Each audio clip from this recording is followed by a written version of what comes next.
Yang penting itu menurut saya, kita sudah pernah mengalahkan Arab Saudi. Siapapun wasitnya saat itu, faktanya kita sudah pernah mengalahkan. Di kandang Arab Saudi kita sudah pernah menahan imbang, jadi nggak perlu risau dengan siapapun wasitnya. Ini timnas kita pemainnya secara bertahap akan diberangkatkan ke Jeddah sampai tanggal 6. Mendekati tanggal 8 Oktober mereka akan berlaga. Apakah ini akan jadi tantangan sendiri untuk memastikan soliditas mereka dan persiapan teknis ya? Emil Audero, Marten Pas absen karena masih dalam proses pemulihan cedera. Kemudian walaupun PSSI sudah memanggil Nadeo tapi statusnya belum jelas. Ini proyeksi Anda bakal gimana timnas kita kemudian? Nama Ahmad Al-Ali dari Kuwait ini, Bung Kusnaini, dinilai kontroversial. Sudah dinyatakan Jordi Amat ini harapannya bisa hadir. Ini bakal ngaruh nggak ke psikologis pemain kita nanti menghadapi Arab Saudi? Pemain biar fokus aja ke pertandingan, tidak perlu memusingkan siapa yang akan memimpin pertandingan. Dan ya apa boleh buat, karena keputusan siapa yang bertugas itu kan bukan wilayah kita ya, itu wilayah Federasi FIFA yang menetapkan siapa yang bertugas. Jadi kalau saya sih justru berharap pemain nggak usah pusing lah dengan siapapun wasitnya. Yang penting itu menurut saya, kita sudah pernah mengalahkan Arab Saudi. Siapapun wasitnya saat itu, faktanya kita sudah pernah mengalahkan. Di kandang Arab Saudi kita sudah pernah menahan imbang, jadi nggak perlu risau dengan siapapun wasitnya. Nah, lawan Irak mungkin kita harus lebih konsentrasi karena kita punya pengalaman 2 kali pertemuan sebelumnya juga tidak bisa menang. Jadi itu aja yang harus difokuskan. Soal wasit saya pikir kita tidak bisa berbuat banyak, itu di luar jangkauan kita. Kita fokus aja ke permainan kita sendiri. Gemuruh kebencian dari padang pasir. Masyarakat Arab Saudi kompak tak jagokan timnas Indonesia lolos Piala Dunia 2026. Mereka pikir kita hanya remah-remah di gurun pasir. Balas dendam terbaik adalah pembuktian di lapangan. Jutaan pasang mata menanti aksi heroik Garuda. Saksikan penghinaan ini selengkapnya. Gaung Dewa Perang kembali menggema. Manajer timnas Indonesia punya kabar baik soal kondisi terbaru oleh Romaini jelang kualifikasi Piala Dunia 2026. Benteng pertahanan lawan siap runtuh. Bomber maut kita oleh Romaini sudah mengaum, siap mencabik-cabik jaring gawang. Nantikan kembalinya sang predator, simak kabar yang bikin lawan gemetar sekarang juga. Badai mengamuk di bawah Mistar. Kondisi Emil Audero dan Marten Pas belum 100%. PSSI panggil Nadeo Argawinata. Garuda diambang krisis, kiper lapis baja kita goyah. Tapi sang penyelamat telah dipanggil, siap menepis takdir buruk. Siapa yang akan jadi tembok terakhir? Rasakan ketegangan ini, tonton detail keputusan krusial PSSI. Tsunami pengakuan dari jantung pertahanan. Bukan maksud takut, pemain timnas Indonesia Jordi Amat bicara jujur soal kekuatan Arab Saudi dan Irak. Laga ini akan seperti perang. Ini bukan lagi sepak bola, ini pertarungan hidup dan mati. Jordi Amat telah membunyikan genderang perang. Darah supporter sudah mendidih. Saksikan pengakuan paling jujur yang membangkitkan semangat tempur. Api amarah membakar langit AFC. Sumarji tidak ragukan kualitas pemain timnas, ragukan netralitas wasit. Kita sudah siap bertempur, tapi ada musuh dalam selimut di tengah lapangan. PSSI melempar bom ancaman. Jangan biarkan perjuangan Garuda dicurangi. Kenali wajah wasit yang diragukan dan cari tahu protes keras PSSI. Sebelum kita lanjut ke berita lengkapnya, jangan lupa tekan tombol subscribe, like, dan notifikasi channel Bolcast agar kalian gak ketinggalan berita terbarunya.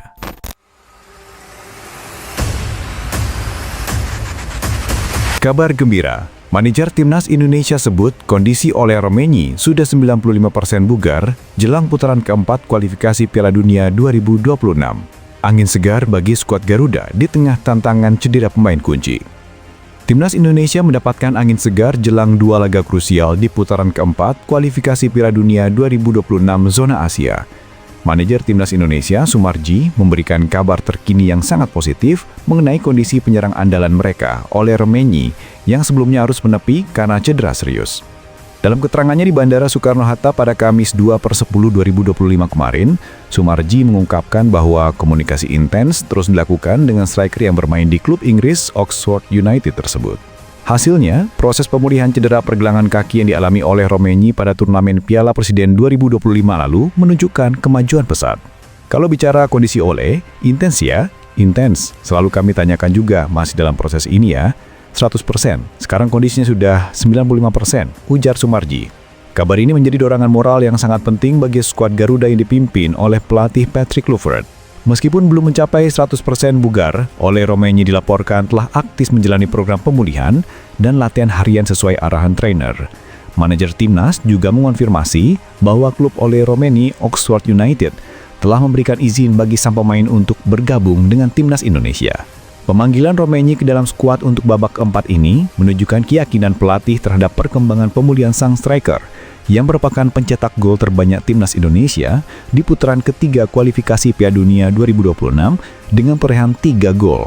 Kembalinya Romagney sangat dinantikan mengingat lini depan Garuda menjadi sorotan di tengah absensi pemain kunci lain yang mengalami cedera. Timnas Indonesia akan melakoni 2 pertandingan penentu di grup B putaran keempat kualifikasi Piala Dunia 2026. Laga pertama adalah melawan tuan rumah Arab Saudi pada Kamis 9 Oktober 2025 yang dilanjutkan dengan bentrok melawan Irak pada Minggu 12 Oktober 2025. Kedua pertandingan ini akan diselenggarakan di Stadion King Abdullah Sport City, Jeddah, Arab Saudi. Kehadiran Ole Romagney yang hampir pulih total diharapkan mampu memberikan daya gedor dan ketajaman yang dibutuhkan timnas Indonesia untuk bersaing memperebutkan posisi juara grup yang otomatis akan meloloskan mereka ke putaran final Piala Dunia 2026. Jika finish sebagai runner-up, timnas masih memiliki peluang melalui jalur playoff antar benua. Sumarjo optimis meskipun mengakui bahwa netralitas perangkat pertandingan saat berlaga di Arab Saudi menjadi salah satu perhatian utama tim manajemen. Ole Romagney diharapkan bisa tampil maksimal di 2 laga krusial ini. Krisis kiper menerpa. Kondisi Emil Audero dan Marten Pais belum 100%.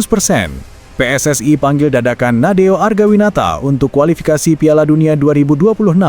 Antisipasi skuad Garuda hadapi Arab Saudi dan Irak di tengah badai cedera penjaga gawang. Tim nasional Indonesia dipastikan akan membawa tambahan 1 pemain di posisi penjaga gawang, Nadeo Argawinata, untuk menghadapi putaran keempat kualifikasi Piala Dunia 2026 zona Asia. Pemanggilan dadakan kiper Borneo FC ini merupakan langkah antisipatif dari PSSI dan jajaran pelatih di bawah Patrick Kluivert, menyusul kondisi 2 kiper utama, Emil Audero Mulyadi dan Marten Pais, yang dilaporkan belum mencapai kebugaran 100%. Manajer Timnas Indonesia, Sumarji, mengonfirmasi keputusan ini saat melepas rombongan pertama skuad Garuda di Bandara Soekarno-Hatta, Kamis 2/10/2025. Ia menjelaskan bahwa kondisi Emil Audero yang baru saja mengalami cedera ringan saat pemanasan bersama klubnya, Cremonese, pada 27 September 2025, masih dalam pemantauan intensif tim fisioterapi. Kondisi Emil sampai saat ini masih dipantau dari tim kami dengan bicara antar fisioterapi, masih proses penyembuhan, ungkap Sumarji. Sementara itu, kondisi Marten Pais juga menjadi pertimbangan, meski ia dikabarkan sudah mulai kembali berlatih bersama klubnya, FC Dallas, setelah menepi karena cedera hamstring. Pais sendiri baru akan bergabung dengan timnas Indonesia bersama Emil Audero dan para pemain diaspora lainnya di Arab Saudi pada 5 Oktober 2025, beberapa hari sebelum pertandingan perdana. Karena kondisi yang tidak pasti dari 2 kiper naturalisasi tersebut, pelatih Patrick Kluivert akhirnya memutuskan untuk memanggil Nadeo Argawinata sebagai opsi tambahan di bawah Mister Gawang. Nadeo, yang merupakan kiper berpengalaman di Timnas dan BRI Super League, diharapkan dapat menjadi pelapis yang andal bersama kiper yang tersisa dalam skuad andai Audero atau Pais benar-benar tidak bisa bermain. Indonesia akan menghadapi 2 laga krusial, melawan Arab Saudi pada 9 Oktober dan Irak pada 12 Oktober 2025. Persoalan kiper ini menjadi tantangan besar bagi tim pelatih. Namun dengan dipanggilnya Nadeo, PSSI menunjukkan keseriusannya untuk mengatasi krisis ini dan memastikan kedalaman skuad tetap terjaga demi meraih hasil terbaik, yakni lolos otomatis ke Piala Dunia 2026 sebagai juara grup. Bukan sekedar tanding bola, Jordi Amat, laga timnas Indonesia melawan Arab Saudi dan Irak akan seperti perang. Bek veteran sebut kekuatan lawan di putaran keempat kualifikasi Piala Dunia 2026 sebagai ujian terberat. Tegaskan mental tim Garuda siap tempur. Bek senior timnas Indonesia Jordi Amat mengeluarkan pernyataan jujur yang sekaligus membakar semangat menjelang partisipasi bersejarah tim Garuda di putaran keempat kualifikasi Piala Dunia 2026 zona Asia. Dalam pernyataan yang beredar luas di berbagai media olahraga, Amat tidak menutupi realitas beratnya grup B, di mana Indonesia akan berhadapan dengan 2 raksasa Asia, Arab Saudi dan Irak. Ahmad yang memiliki pengalaman bermain di Liga Inggris dan Liga Spanyol secara belak-belakan menggambarkan intensitas pertandingan yang akan dihadapi Indonesia. Ia menyebut bahwa setiap laga di putaran ini tidak akan lagi seperti pertandingan sepak bola biasa, melainkan akan terasa seperti perang di lapangan. Pernyataan ini bukan dimaksudkan untuk menumbuhkan rasa takut, melainkan untuk menegaskan bahwa para pemain timnas Indonesia menyadari betul level kompetisi yang mereka hadapi. Dalam pandangan Ahmad, melawan Arab Saudi dan Irak, dua tim yang secara tradisional jauh di atas Indonesia dalam hal ranking dan pengalaman di Piala Dunia, membutuhkan mentalitas juang 100% dan kesiapan fisik serta taktik yang optimal. Menganalisis kekuatan lawan, Jordi Amat mengakui kekuatan kedua tim lawan tersebut. Arab Saudi, lawan pertama timnas Indonesia yang akan dihadapi pada 9 Oktober 2025 di Jeddah, merupakan tim yang didominasi pemain-pemain yang berkompetisi di Saudi Pro League. Liga ini dikenal mengalami peningkatan kualitas drastis berkat investasi besar-besaran yang membuat para pemain tim nasional mereka memiliki tingkat kebugaran dan chemistry yang solid serta terbiasa berhadapan dengan bintang-bintang top dunia. Sementara itu, Irak yang akan dihadapi pada 12 Oktober 2025 adalah lawan yang sudah dikenal Indonesia di babak sebelumnya. Walaupun Indonesia sudah pernah bertemu, Irak selalu tampil dengan karakter permainan yang sangat agresif, fisik yang kuat, dan memiliki transisi serangan yang mematikan. Pengalaman terakhir menunjukkan bahwa mengalahkan Irak di kandang mereka adalah tugas yang hampir mustahil, sehingga tantangan ini membutuhkan persiapan ekstra. Ambisi dan mentalitas The Warrior. Meskipun mengakui tantangan yang sangat besar, bek Persija Jakarta ini justru menyuarakan ambisi besar tim untuk mengejar mimpi lolos ke Piala Dunia. Baginya, berhasil mencapai putaran keempat sudah merupakan sejarah, namun berhenti di sana bukanlah pilihan. Pernyataan Ahmad yang menggunakan kata perang ini menjadi trigger positif untuk membakar semangat juang para pemain. Ini menegaskan filosofi yang dibawa pelatih Patrick Kluivert dan stafnya yang berfokus pada kedisiplinan taktik dan daya tahan mental. Jordi Amat yang kerap diposisikan sebagai pemimpin di lini belakang ingin memastikan seluruh skuad Garuda memiliki mentalitas petarung yang siap berkorban demi meraih poin bersejarah di Timur Tengah. Pertandingan melawan Arab Saudi dan Irak di grup B ini adalah ujian terberat yang sesungguhnya. Seluruh mata publik Asia akan tertuju pada seberapa jauh timnas Indonesia yang kini diperkuat banyak pemain naturalisasi berkualitas mampu memberikan perlawanan yang sepadan di fase kualifikasi tertinggi ini. Bagaimana menurut Anda? Mampukah timnas Indonesia yang sudah menunjukkan semangat juang tinggi di bawah Patrick Kluivert mencuri poin dari Arab Saudi atau Irak di putaran yang serasa perang ini? Bukan kualitas pemain, manajer timnas Sumarji jujur mengaku cemas pada perangkat pertandingan di kualifikasi Piala Dunia. PSSI kirim surat protes wasit Kuwait, waspadai wasit nakal, PSSI minta jaminan fair play di laga krusial lawan Arab Saudi dan Irak. Manajer tim nasional Indonesia, Sumarji, menyuarakan kecemasan mendalam yang fokus pada satu aspek krusial menjelang keberangkatan skuad Garuda menuju putaran keempat kualifikasi Piala Dunia 2026 zona Asia. Berbicara kepada awak media di Bandara Soekarno-Hatta, Sumarji secara tegas menyatakan bahwa ia sama sekali tidak meragukan kualitas dan kedalaman skuad yang kini diasuh oleh Patrick Kluivert, termasuk para pemain naturalisasi. Namun, ia secara jujur mengaku meragukan netralitas perangkat pertandingan, khususnya wasit yang akan memimpin laga-laga penentu di Jeddah, Arab Saudi.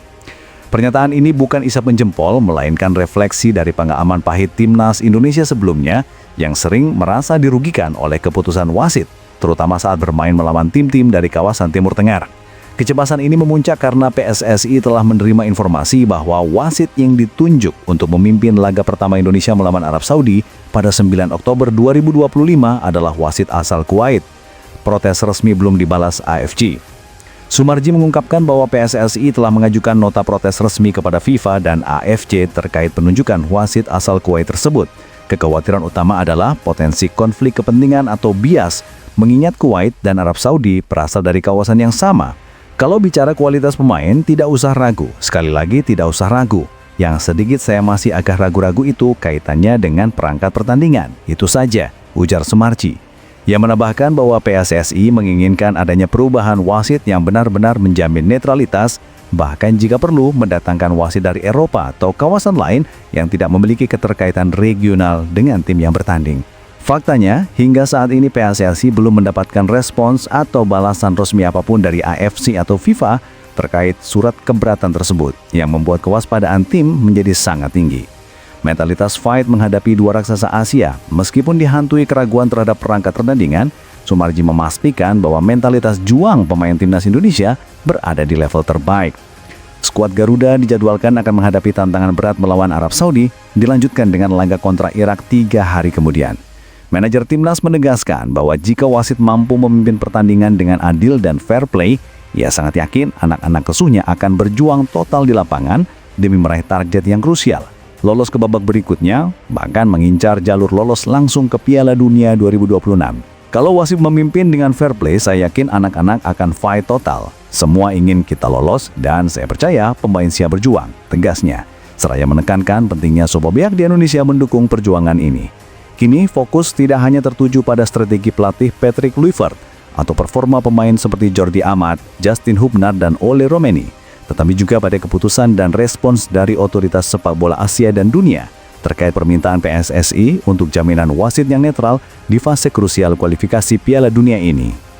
Apakah Anda ingin tahu perkembangan terbaru mengenai respon AFC terhadap protes PSSI mengenai wasit atau fokus pada persiapan taktis timnas Indonesia melawan Arab Saudi? Aksi Maung Bandung di Thailand bikin heboh, kalahkan Bangkok United, ranking Liga Indonesia melesat dekati Singapura dan ancam Vietnam.